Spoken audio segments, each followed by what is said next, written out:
पिछड़ा वर्ग ओबीसी एकता एवं अधिकार मंच के द्वारा केंद्रीय अध्यक्ष बनने पर श्री ब्रह्मदेव प्रसाद जी को पलामू प्रमंडल के गढ़वा जिले में भव्य रूप से किया गया स्वागत। विगत 11 फरवरी को पिछड़ा वर्ग एकता एवं अधिकार मंच के द्वारा पलामू प्रमंडल लिए पिछड़ा वर्ग ओबीसी के विशाल जनसभा का आयोजन किया गया, जिसमें 40 से 50 हजार ओबीसी परिवार के लोग आए। इस सभा में पिछड़ा वर्ग परिवार के बारे में चर्चा हुई। बीते एक हफ्ते के बाद प्रमंडलीय संयोजक की बैठक के दौरान सभी विषयों पर चर्चा हुई, जिसमें इसी माह फरवरी में केंद्रीय कार्यालय रांची में एवं राष्ट्रीय कार्यालय दिल्ली में खोलने की बात हुई, संगठन को रजिस्ट्रेशन करने की बात हुई एवं इस संगठन को चलाने की महत्वपूर्ण जिम्मेदारी यानी अध्यक्ष पद हेतु चुनाव कराया गया, जिसमें सर्वसम्मति के द्वारा श्री ब्रह्मदेव प्रसाद जी का नाम सामने आया एवं उन्हें चुना गया। श्री ब्रह्मदेव प्रसाद जी अपने जीवन काल में ओबीसी एवं पिछड़ा वर्ग समाज के लिए सर्वस्व निछावर रहने के लिए संकल्पित हुए। आज मंगलवार को पिछड़ा वर्ग एकता एवं अधिकार मंच के नवनियुक्त केंद्रीय अध्यक्ष श्री ब्रह्मदेव प्रसाद जी का सम्मान समारोह गढ़वा शहर के चिनिया रोड स्थित कृष्णा हरि होटल में रखा गया, जहां गढ़वा के पिछड़ा वर्ग ओबीसी समाज के लोगों के द्वारा गढ़वा होर मोड़ से स्वागत करते हुए पूरनचंद चौक टंडवा में पूरनचंद जी की प्रतिमा पर माल्यार्पण करते हुए रंका मोड़ एवं चिनिया मोड़ भारतीय संविधान निर्माता भारत रत्न डॉक्टर भीमराव अम्बेडकर एवं पिछड़े वर्ग के मसीहा भारत रत्न जननायक कर्पूरी ठाकुर जी के प्रतिमा पर माल्यार्पण कर पिछड़ा वर्ग ओबीसी एकता एवं अधिकार मंच के केंद्रीय अध्यक्ष श्री ब्रह्मदेव प्रसाद, बीडी प्रसाद, विनोद कुमार, राजनारायण पटेल, प्रमोद सोनी गढ़वा में प्रवेश किया, जहां वीरेंद्र साव, अब्दुल मन्नान, डॉक्टर रविंद्रनाथ ठाकुर, डॉक्टर इश्तियाक राजा, गोरखनाथ चौधरी, जवाहर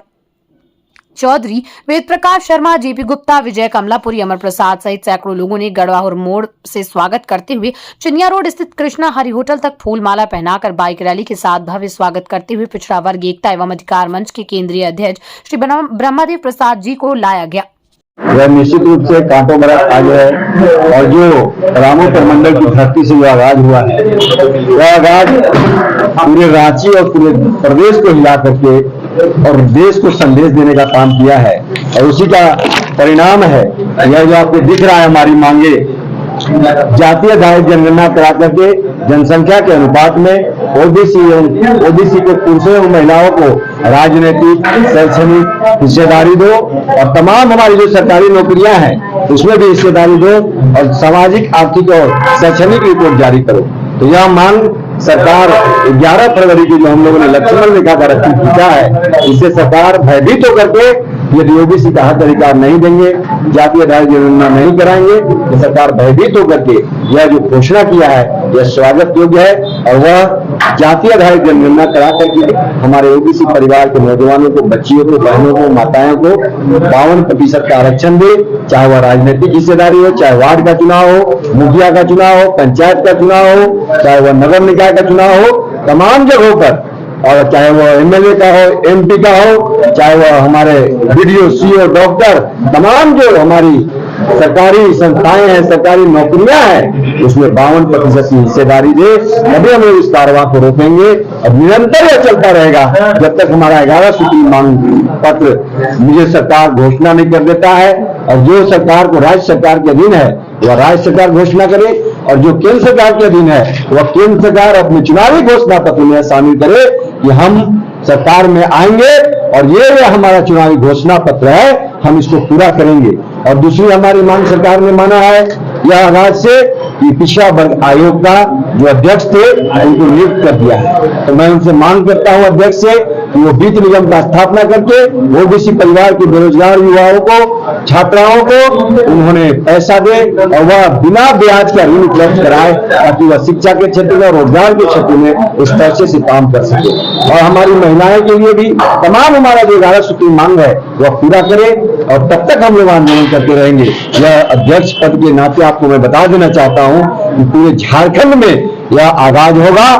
और इसी महीने में फरवरी माह में रांची में प्रदेश कार्यालय होगा और मार्च के बाद दिल्ली में भी इसका राष्ट्रीय कार्यालय होगा। आपको एक विश्वास दिलाता हूं और आपको बता देना चाहता हूं कि लोगों ने इसको छोटा नहीं समझे। यह गढ़वा की धरती से चिंगारी जो निकली है वह आग के गोला बन करके दिल्ली तक पहुंचेगा और जो ओबीसी का बात करेगा वही राज्य और देश पर राज करेगा। आपको विश्वास दिला देता हूं, जिसकी जितनी संख्या भारी उसकी उतनी हिस्सेदारी चाहिए। मुझे और किसी राजनीतिक पार्टी से कोई द्वेष नहीं है, कोई नेता से कोई विद्वेष नहीं है, कोई व्यक्ति से कोई कलह नहीं है। हमारी एक ही मांग है कि ओबीसी परिवार को हर एक जगहों पर, चाहे वह राजनीतिक क्षेत्र हो, चाहे वह सामाजिक क्षेत्र हो, चाहे वह आर्थिक क्षेत्र हो, चाहे वह शिक्षा का क्षेत्र हो, चाहे वह हमारा सरकारी नौकरी का क्षेत्र हो, चाहे बेरोजगार युवाओं के लिए रोजगार का क्षेत्र हो, तमाम जगहों पर हमारा ओबीसी परिवार का हक और अधिकार चाहिए। उसी के साथ हम लोग खड़े रहेंगे।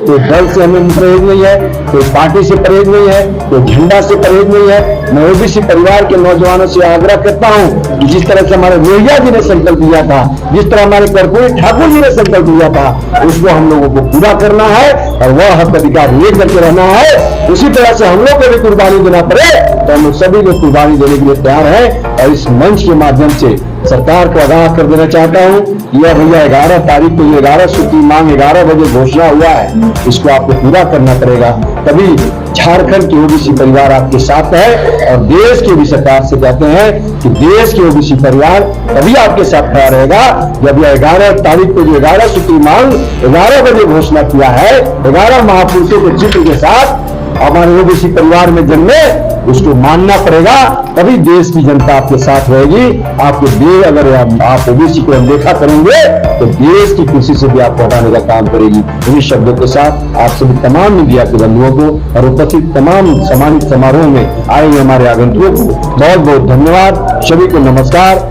आदाब, सलाम और झारखंड युवा।